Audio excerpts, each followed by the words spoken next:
Hello అండి. మనకి KNR university state నుంచి నీట్ క్వాలిఫై అయినటువంటి క్యాండిడేట్స్ లిస్టు దీంట్లో డిస్ప్లే చేయడం జరిగింది వెబ్సైట్లో. మీ అందరికీ తెలిసిందే. సో దాని మీద కొంత అనాలిసిస్ చేయడం జరిగిందనమాట. సో ఇది జస్ట్ క్వాలిఫైడ్ క్యాండిడేట్స్ లిస్ట్ మాత్రమే, ఇది మెరిట్ లిస్ట్ కాదు. ఈ మెరిట్ లిస్ట్ అనేది ఎప్పుడు వస్తుంది, మనకి క్యాండిడేట్స్ అంతా కూడా రిజిస్ట్రేషన్ చేసుకున్న తర్వాత మీ కేటగిరీలు అవన్నీ కూడా అక్కడ ఎంటర్ చేసిన తర్వాత కేటగిరీ వైజ్ మీకు మెరిట్ లిస్ట్ అనేది డిస్ప్లే చేయడం జరుగుతుంది. ఫర్ ఎగ్జాంపుల్ ఇప్పుడు మనము ఇదంతా కూడా మనము ఎన్టీఏ వెబ్సైట్లో రిజిస్ట్రేషన్ చేసేటప్పుడు బీసీ వాళ్ళంతా ఓబీసీ అని, SC1 SC2 SC3 వాళ్ళంతా కూడా SC అని అక్కడ ఎంటర్ చేశారు కాబట్టి అదే డేటా ఇక్కడ ఉంటుంది దీంట్లో. సో మనకి ఇక్కడ కేటగిరీ వైజు బ్రేకప్ అయితే చేసుకోలేము. దీంట్లో ఓబీసీ అని ఉంటుంది and SC group, just SC group అని ఉంటుంది అనమాట. 1 2 3 గ్రూపులు ఉండవు. తర్వాత ఓబీసీలో BCA BCD అనేవి ఉండవు. సో అవన్నీ రావాలనంటే రిజిస్ట్రేషన్ అయిన తర్వాత మెరిట్ లిస్ట్లో మాత్రమే వస్తాయి. కాబట్టి ఇది మెరిట్ లిస్ట్ కాదు, ఇది just qualified candidates from Telangana state అనమాట. సో ఎంతమంది క్వాలిఫై అయ్యారు వాళ్ళ కట్ ఆఫ్ని బట్టి, అంటే కేటగిరీని బట్టి కట్ ఆఫ్ చూసుకుంటాం కదా.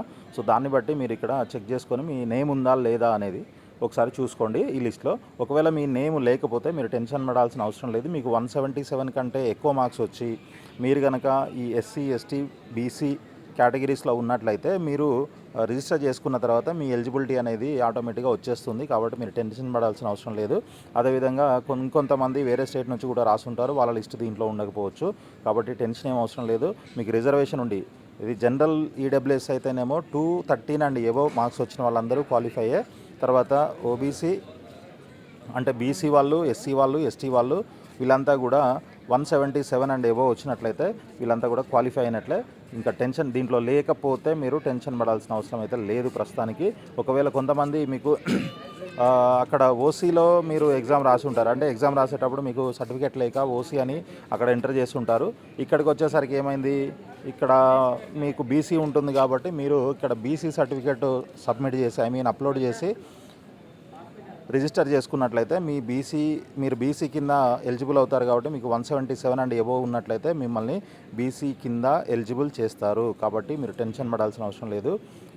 అలాగే వేరే కేటగిరీస్ వాళ్ళు కూడా. ఓకే, సో ఇక మనకి మొత్తంగా క్వాలిఫై అయిన క్యాండిడేట్స్ ఎంతమంది, 38,021 మెంబర్స్ క్వాలిఫై అయ్యారు. దాంట్లో మేల్ క్యాండిడేట్ తీసుకున్నట్లయితే 10,154 అనమాట.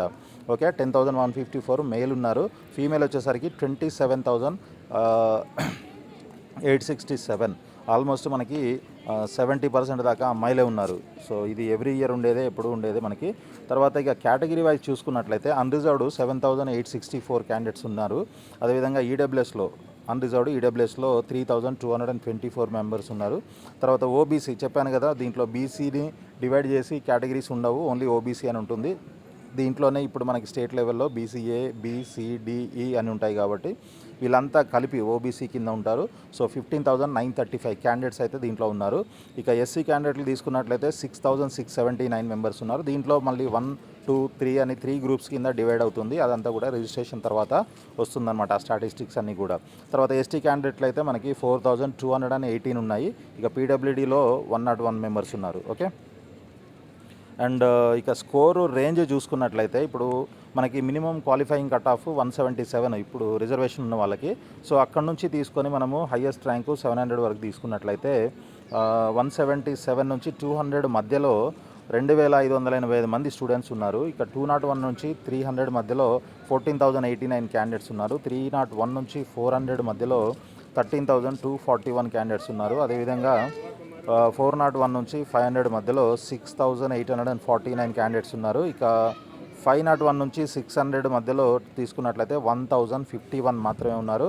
ఇక 601 అండ్ 700 మధ్యలో ఓన్లీ 206 మెంబర్స్ మాత్రమే ఉన్నారు. సో అఫ్కోర్స్ వీళ్ళంతా కూడా టాపర్స్. వీళ్ళంతా 600 నుంచి 700, 500 నుంచి 1000 మధ్యలో ఉన్న వాళ్ళు, 501 నుంచి 600 మధ్యలో ఉన్న వాళ్ళంతా కూడా ఆల్మోస్ట్ 1,200 మంది ఉన్నారు.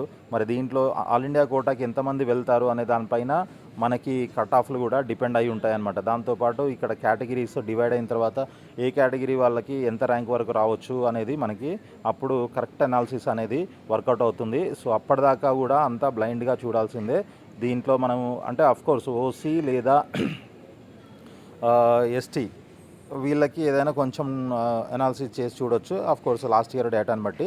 బట్ మనకి ఎగ్జాక్ట్గా తెలియాలి అని అంటే మనం కంపల్సరీ రిజిస్ట్రేషన్ తర్వాత వచ్చేటటువంటి ప్రయారిటీ అదే మెరిట్ లిస్ట్ ఏదైతే ఉంటుందో ఫస్ట్ ప్రొవిజనల్ మెరిట్ లిస్ట్ వస్తుంది, దాని తర్వాత ఫైనల్ మెరిట్ లిస్ట్ వస్తుంది. దాన్ని బట్టి చూసుకున్నట్లయితే అసలు సీట్లన్నీ, నెంబర్ ఆఫ్ క్యాండిడేట్స్ ఎంతమంది, కేటగిరీ వైజ్ ఇవన్నీ కూడా వస్తాయి. సీట్ మ్యాట్రిక్స్ కూడా మనకి రిలీజ్ అవుతుంది కేఎన్ఆర్ యూనివర్సిటీ నుంచి. సో దాన్ని బట్టి మనం అనాలిసిస్ చేసినట్లయితే అసలు మనకి సీట్ వస్తుందా రాదా, వస్తే ఎక్కడెక్కడ వస్తుంది ఏంటి అనేది కూడా కొంతవరకు మనం తెలుసుకునే ప్రయత్నం అయితే చేయొచ్చు అనమాట. సో ఇక ర్యాంక్ రేంజ్ని బట్టి చూసుకున్నట్లయితే 1 నుంచి 25,000 మధ్యలో తెలంగాణలో 352 క్యాండిడేట్స్ ఉన్నారు 25,000 లోపల. ఓకే, సో 25,000 నుంచి 50,000 తీసుకున్నట్లయితే 281 మెంబర్స్ ఉన్నారు. ఇక 50,001 నుంచి 1 lakh మధ్యలో అయితే 859 క్యాండిడేట్స్ ఉన్నారు. కోర్స్ ఇప్పుడు మనకి ఓసీ క్యాండిడేట్లు అయితే, ఓసీ లేదా ఈడబ్ల్యూఎస్ క్యాండిడేట్లు ఉన్నట్లయితే ఒక 25,000 వరకు ఉన్న వాళ్ళకి మాత్రమే ఆల్ ఇండియా కోటాలో సీట్ వస్తుంది. ఇక ఆ పైన ఉన్న వాళ్ళకి కష్టం. ఇక బీసీ అంటే ఓబీసీ వాళ్ళు ఎవరైతే ఉంటారో వాళ్ళకి 50,000 లేదా 60,000 వాళ్ళకి ర్యాంక్ ఉన్న వాళ్ళకు కూడా ఆల్ ఇండియాలో వచ్చే ఛాన్స్ ఉంటుంది. కాకపోతే ఇక్కడ కూడా వాళ్ళకి బెటర్ ఛాన్సెస్ ఉంటాయి. అక్కడికి వెళ్ళేదానికంటే ఇక్కడ బెటర్ ఛాన్సెస్ ఉంటాయి. సో చూసుకోండి మీరు, మీకు అక్కడికి ఆల్ ఇండియా కోటాకి వెళ్తే ఎలాంటి కాలేజెస్ వస్తున్నాయి, స్టేట్ కౌన్సిలింగ్లో ఎలాంటి కాలేజెస్ వస్తున్నాయి, ఇవన్నీ మీరు చెక్ చేసుకున్న తర్వాత మీరు ఎటు వెళ్ళాలనేది డిసైడ్ చేసుకోండి. తర్వాత 50,000 నుంచి 1 lakh వాళ్ళు అంటే ఎస్సీ ఎస్టీలకు అయితే, వీళ్ళకి ఈ రేంజ్లో ఉన్న వాళ్ళు ఎస్సీ ఎస్టీలు అయితే ఆల్ ఇండియా కోటాలో కూడా సీట్ వచ్చే అవకాశం ఉంటుంది. కోర్స్ 1,50,000 దాకా ఉన్న వాళ్ళు కూడా ట్రై చేసుకోవచ్చు. బట్ వాళ్ళకి అంటే 1,50,000 ఉన్న వాళ్ళకి మరి స్టేట్ కౌన్సిలింగ్లో ఎలాంటి కాలేజీలు వస్తున్నాయి కూడా చూసుకొని మీరు వెళ్ళినట్లయితే మీకు మంచి కాలేజీలో దొరికే అవకాశం ఉంటుంది. ఇక 1 lakh నుంచి 2,000 మధ్యలో, సో ఇది జస్ట్ బ్రేకప్ అనమాట. 1 lakh మధ్యలో ఉన్నటువంటి బ్రేకప్. ఇక్కడ 1 to 1 lakh మధ్యలో ఎంతమంది ఉన్నారు, 1492 మెంబర్స్ ఉన్నారు. తర్వాత 1 lakh నుంచి 2 lakh మధ్యలో 3,327 క్యాండిడేట్స్ ఉన్నారు. నెక్స్ట్ 201 అంటే 2,01,000 నుంచి 3 lakhs మధ్యలో 4,579 క్యాండిడేట్స్ ఉన్నారు.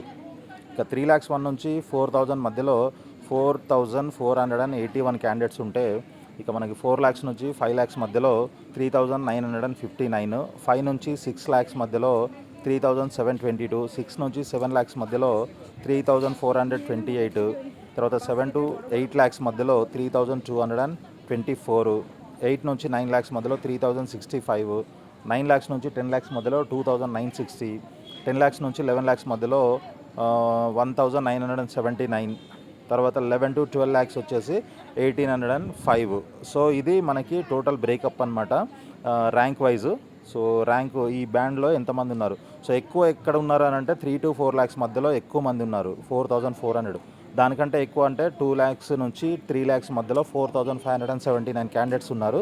సో దీంట్లో మనకి ఎంతమందికి సీట్లు వస్తున్నాయి ఏంటి అనేది మనము మెరిట్ లిస్ట్ వచ్చిన తర్వాత ఇంకా డీప్ అనాలిసిస్ చేసి ట్రై చేసి చూద్దాము.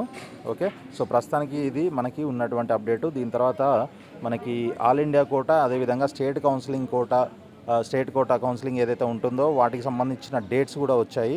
అవి కూడా మనము నెక్స్ట్ వీడియోలో చూద్దాము. ఆల్ ది బెస్ట్ అండి. Thank you so much for watching this వీడియోని లైక్ చేసి మీ ఫ్రెండ్స్ కూడా షేర్ చేయండి. అదేవిధంగా ఛానల్ని సబ్స్క్రైబ్ చేసి ఫాలో చేస్తూ ఉండండి.